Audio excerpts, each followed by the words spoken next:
Hey, Hope, what's up? Hi, I have a question for you. I am struggling with physical intimacy with my husband. I feel like in the 3.5 years we've been married, I'm the one pushing for it, and I don't know how to get him to take the reins. Huh. Have y'all talked about it? I'm surprised. Well, we had a miscarriage, and then our daughter was born soon after we got married, and so that took a hit on the physical level as expected. But Hold on. things haven't. Not as expected. Not as expected. Keep going. Well, things just never picked back up after that, and I have tried to ask him about it, but he's shy, and I kind of am too. I've never had to take the position of like initiating physical intimacy, even not in a sexual way, but he doesn't really reach out to me and initiate often. I mean, we could go a month and be intimate like one time, and so I don't know. That's just not the. So when you tell him, hey, I'm here, I miss sex, I want you, what does he say? He just says things are stressful at work, or it's, he wants to know that I care about him. And he's very loving, great provider for our family. But if I don't follow up on things that I say I'll do, it takes a hit to him. And then he's not, he says he's not unattracted to me by any means, but when he feels like I don't care, it's a problem. And then he doesn't want to do anything with me because he doesn't feel like I care about him. So is he giving you a chore list and punishing you by withholding intimacy from you? I have felt like that some. Yeah, that's not cool. It's not good. But I also feel like if I agree to something and then I forget, I get caught up in, day-to-day stuff or whatever, and I don't remember. How old is your baby? I do feel like that. How old is your baby? She's 2, and then I have a 9-year-old also. A 2-year-old and a 9-year-old. Yeah. Okay. Hope you have my permission to forget things every once in a while. Thank you. You also have permission to co-manage a household with somebody.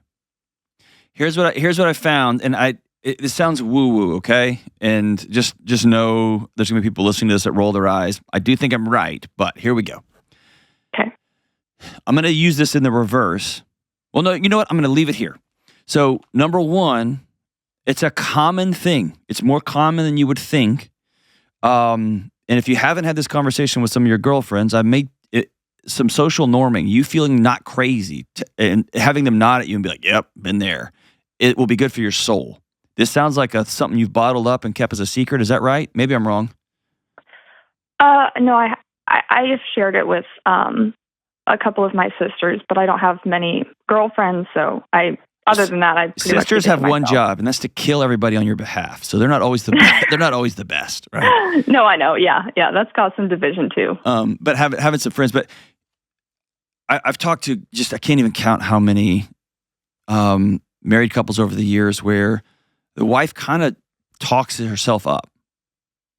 You're going to be the wife that's always ready to party, is always down, is never going to tell their husband no because they get this message, this cultural message that all men want is sex all the time, and they've got to be ready. And then they marry somebody who's trying to start a business and he's exhausted all the time. Yeah. And it ends up being this. It's hard not to take that personally, right? Because if you've been told that all he wants really at the end of the day you for is this, and he's like, dude, I need to go to bed. It's hard not to take that personally, like, oh, he doesn't want me. Like he doesn't think I'm desirable. Because men are supposed to never want anything other than this, right? And it's hard. That's hard. Are you feeling that? Yeah, but I also feel like the priorities are different. Like he might want to decompress by watching videos on his phone or That's right. playing PlayStation or something, and then I just feel like a housemaid. Well, and that's the bigger issue that I've seen over the last 2 decades. It's just, I mean, all the psychology nerd friends of mine, everybody's talking about it, is how anthropologically it's a crazy moment in human history to have two people sitting on a couch that could be hooking up, and yet they're both just sitting there on their device, or one of them's just got a video game controller in their hand. Yeah. Like anthropologically, that's madness, that's insanity. Yet that's where we are. Another thing underneath it is this idea of feminine and masculine energy. What I mean by that is the maternal energy, this idea I'm going to take care of, right? If he shifts into, I am taking care of everything, then I have to do this, I've got to do this, I've got to do this, I've got to do this, then it's easy for sex just to become another chore. Instead of, we're on the same page, we have the same values, we're building this house together. The shy argument, y'all have made a human together. Yeah. Y'all have been through loss together. The shy argument is out the window. It's not an excuse for either of you. It blows my mind. Now, I am admittedly crazy on the other side, right? When it comes to talking about sex, I just don't have a filter for it, just because I didn't realize how awkward I made dinners until my wife told me a few years ago. She's like, yeah, you make everything pretty awkward. But this idea of, we can't talk about it, I'm kind of embarrassed. Y'all made a person. We're past that now. Oh, I know. And we used to, like, get kind of spicy at times when we were dating and Hope you should get real married. spicy a lot. Y'all get to decide to do that. And it's like, yeah. But then, right after we had our honeymoon, I found out that he was addicted to porn, and that took a massive hit for me. And then, well, Hope, lead with that next time. It was like, because I was about to head into that. Y'all need to have the conversation. Is he seeing somebody, or is he struggling with pornography addiction? Yeah, no. He's not been seeing anyone. But I found it on his computer, and I found that there was like $1,000 worth of charges to OnlyFans, and he had quit it for like a year by that point. But I'd still seen a couple things on his computer after that. And when I addressed it with him, he said he was like, I guess he was just trying to figure it out on his own, like it was his own battle, and he wasn't going to tell me about it. But I mean, that was after like the honeymoon, when I saw him looking at an Instagram model. My truck is not great. The morning after. My truck's not great. It's not great, but I'd be willing to bet my truck that he is head over his head right now in that same trash. And that's what I wonder, because like, I mean, I'm trying to do what I can, but at the same time, I'm like, if it's a month that you can go without being intimate with me, what is that telling me? It's deeper than that. It's deeper than just sex. You're looking at your husband and say, I desire you and I want to be with you. And he's saying, I would rather play video games. Sex is it's an outcrop of a couple who want to have playfulness and connection, and as you put it, spiciness. Like that's an outcrop of that is fruit of a well-watered tree. And sometimes there are seasons when, hey, both of us are working like crazy. We have 2 little kids, we got crazy jobs, and we're just gonna hook up to get off. Like that's part of it too. Yeah. And there's some nights we plan it out. And there's some nights, I know he's really into this thing, and I text him early in the morning, and I'm like, hey, tonight, we're going to have to, tomorrow we're going to have to repair the wallpaper because it's getting peeled off tonight, and vice versa. Right? It's this idea of creating a world where there's no there's no offs in the house, and they're all ons. This idea of like sex drive has been debunked. It's not real. The idea is, I love how Dr. Emily Nagoski says it's a series of gas pedals and brakes. And how do we create a home where that's mostly gas pedals and no brakes? because the world's going to throw breaks at you. You're going to experience profound loss with the loss of a pregnancy. A parent's going to call and say, I'm sick, or what, like that's going to be life. Yeah. So how do we together decide, let's make a home that is all gas pedals? And he is choosing, I can't even imagine the devastation. Can I tell you something? I don't want to hurt your feelings. Can I tell you something? Mm-hmm. In all my years of doing this, that you're the first person to ever tell me they caught their husband the night after their honeymoon on an OnlyFans account. I've never heard that. Yeah. And for me to hear a new one is almost impossible. That's a new one for me. Yeah, it's pretty hard. Yeah. That's not something just to blow off. That's something to dig into. And 3 years later, behavior is a language. He is telling you, I do not desire you. I don't want to be with you. I don't care what you need. I don't care what you want. I don't care what you experience. I want you to do my chores and leave me alone.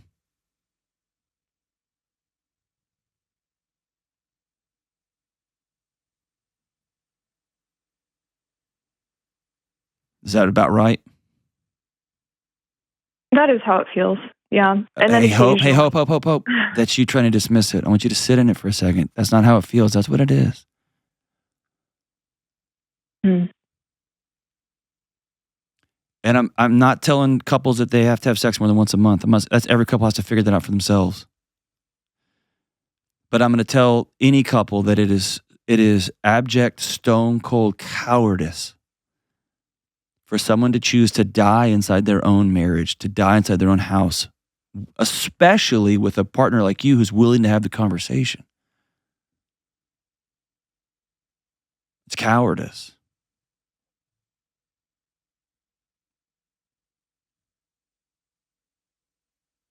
I just can't wrap my head around choosing a video game controller.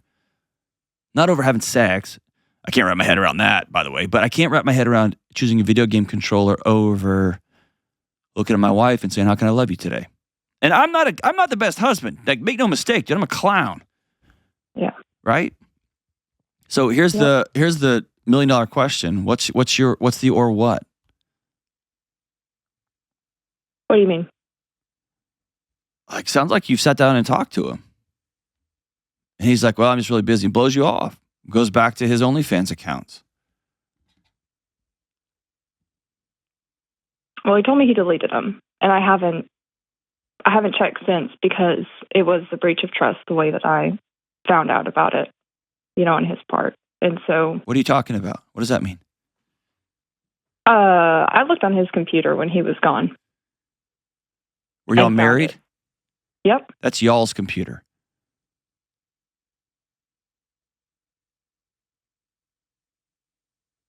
You don't have his computer and her computer when you're married. That's y'all's computer.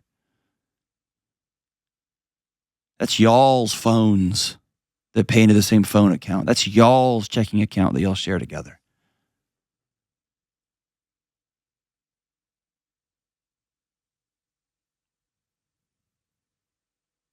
Don't you dare get sucked into this sense of guilt because you found a gross violation the morning after your freaking honeymoon, Hope.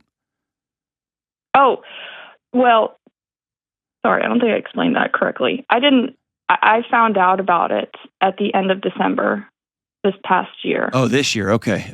But I had seen him looking on a suggestive profile on Instagram the morning after our honeymoon. Oh, gotcha. Okay. So I knew about it then, but it was supposedly stopped. And then I found out that it wasn't stopped. It had started right before we began talking and dating. And then through our first 2 years of marriage, it was going on. So it's still going on. I would be stunned beyond all belief that it's over now. Mm. And as you mentioned, as you know this, it's not uncommon for there to be gaps in intimacy when there's a young toddler in the house, when there's unprocessed miscarriage and pregnancy loss. Like that happens. Doesn't have to, but it does. But it takes some adult in the house, and it sounds like it's going to be you. And you probably heard me say this on the show before, to turn all the lights on, stop the music. I will not live voluntarily a life of quiet desperation. And that's the life your husband is choosing. That's the life you're choosing, and it has to stop. You're worth more than that. Your little baby's worth more than that. Right. The little baby is absorbing that daddy's relationship to these imaginary women on the phone and his computer games is more important than mom, than me. And that's getting encoded into a child's nervous system. So if I could ask, I feel like when I've brought it up in the past that I've wondered if he's had an issue or if, like, is it still an issue, whatever he wants to look at or do. I feel like it shows that I don't trust him, but at the same time, I feel like that's illogical because he's untrustworthy, Hope. You're not the bad guy here. Because you know deep in your bones, he's not telling you the truth.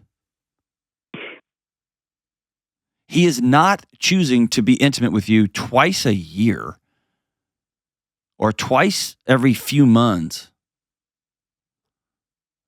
over the course of 1, 2, 3 years, right? You know that. Maybe it's not OnlyFans or maybe it's not pornography, but he's not telling you the truth. And you know that. I just don't know how I can ask him or get updates on like how he's doing without him thinking that at any turn I won't trust him. I don't know how to build that trust with him. You don't trust you. You don't trust you. Yeah, that's probably true. It's 100% true. Here's what I mean, Hope. You have to stop fishing for his affection. And you have to walk into your home, into your marriage, and say, I am not going to live like this anymore. And by the way, over the course of my 22 years of being married and 5 years after that, we dated. My wife and I think we're on marriage number 6. I have to go back and count, 6 or 7, where we have sat down and said, we cannot be married like we have been married. We have to make choices. Are you still in? And thank God she has said yes, and thank God I've said yes every time. The marriage we had cannot continue. And I won't go into details, but I remember horrific tears after pregnancy losses when we had to rebuild our marriage. I remember us getting to, I won't go into all the details, they're very personal, but there's been multiple times we have to sit across the table and say, this, the way we've been doing this is over today. Are you willing to build something new with me? What you have to be ready for is him to look at you and say, nope, not doing it. Okay. But that means you have to do the work to say, here's what I am worth. Here's what I need in my marriage.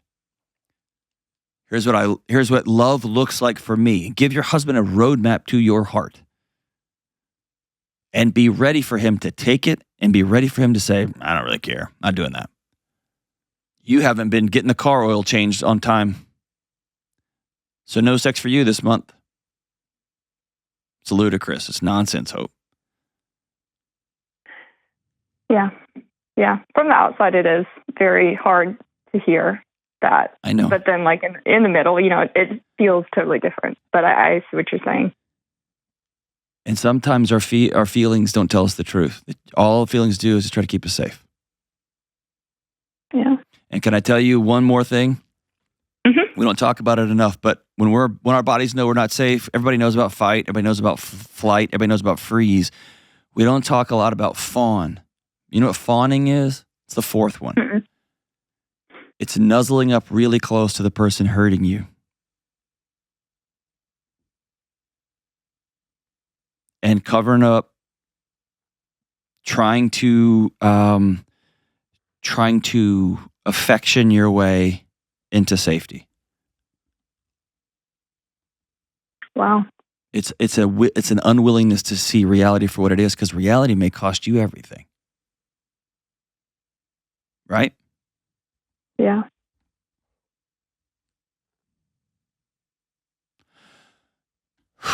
That makes a lot of sense. I hate this for you with all my guts, man. my hope is this can be one of those moments in his life, maybe for the first time, that somebody flips on the lights. But I want you to sit down and spend some time by yourself or with a close friend. And if one of your sisters is one of your ride or dies, that's fine. But I want you to paint a picture for yourself about what love looks like and what love is worth and what you want your home to feel like when he walks in the door every day. Okay. And I want you to paint a picture of, here's some non-negotiable behaviors that cannot be a part of my house.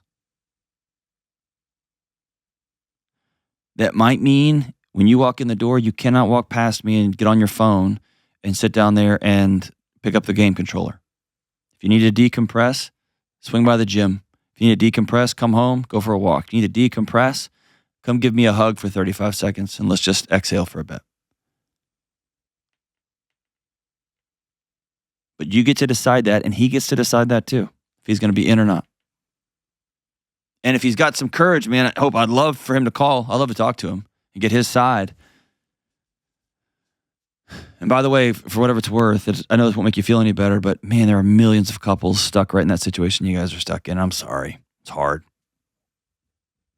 It just takes one person with courage and strength to say no more. I want to recommend to you a book by Dr. Emily Nagoski. It's called Come As You Are. I think that book is worth y'all checking out and reading together. It's really a remarkable book. It's awkward at times, and if y'all are both quote unquote shy, oh man, she drops a grenade right in the middle of shy. But I think it's worth reading. And if you'll do it, read it with you. It'd be worth reading together. Thanks for the call, sister. I'm really grateful you called, man. And I wish you the absolute best. It's going to be a hard season of truth telling.